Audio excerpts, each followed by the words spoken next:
pesan haru Panglima Pajaji kepada Panglima Jila.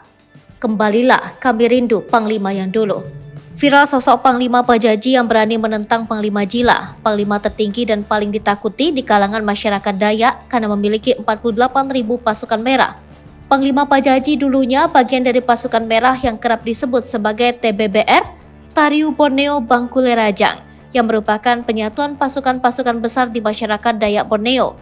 Namun buntut dari pelaporan Panglima Jila terhadap Rocky Gerung yang dianggap sudah menghina masyarakat Dayak lantaran menyinggung soal IKN, maka Panglima Pajaji menyatakan bukan bagian dari pasukan merah. Sebab Panglima Pajaji seperti dilansir Sri Poku TV pada Jumat 18 Agustus 2023. Dari videonya di akun Facebook, Panglima Pajaji SKW mengatakan memiliki pasukan sendiri. Saya sudah memiliki pasukan sebelum Panglima Jila memiliki pasukan. Sebelum TBBR berdiri, saya sudah memiliki pasukan, yakni Pantak Padagi Borneo tidak pernah tampil dan koar-koar jelasnya.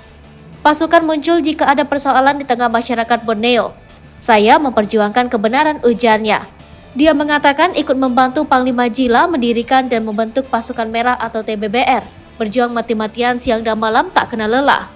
Saya salah satu hulu balang yang berjuang bergerak di bidang spiritual, jelasnya.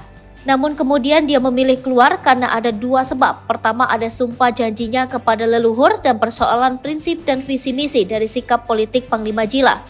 Menurut Panglima Pajaji, dia memiliki andil besar membangun pasukan merah bersama Panglima Jila, merintis pasukan merah yang tidak kenal siang pagi maupun terus membina pasukan merah. Setelah 3 tahun saya rasa sudah cukup mendidik pasukan merah, saya istirahat. Mulai saat ini saya tidak ada sangkut pautnya. Namun untuk Panglima Jila, saya menghormatinya.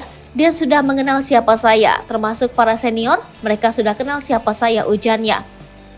Menurut dia, membangun pasukan merah tidak mudah. Selama 3 tahun menyatukan dan memperjuangkan secara diam dan tidak banyak bicara. Kami tidak mau bersuara, semua demi kebenaran dan keadilan, ujarnya. Namun visi misinya sudah tidak sejalan dengan Panglima Jila dan pasukan merah, sehingga memutuskan keluar, sebab masyarakat Dayak mencari keadilan atas tegaknya IKN. Saya komitmen dengan sumpah janji saya kepada leluhur, menjaga Dayak dan Kalimantan, ujarnya. Dengan kasus IKN, dia merasa kecewa kepada Panglima Jila.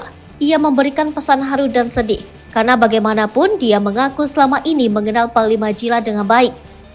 Saya adalah pembela Panglima Jila dulu, tetapi kini kami kecewa terkait kebijaksanaan beliau. Kami rindu beliau yang dulu, kami mau beliau kembali ke habitatnya. Tidak boleh mencampur urusan-urusan politik. Anda harus tahu menempatkan diri, itu yang kami inginkan, tidak ada yang lain, jelas Panglima Pajaji.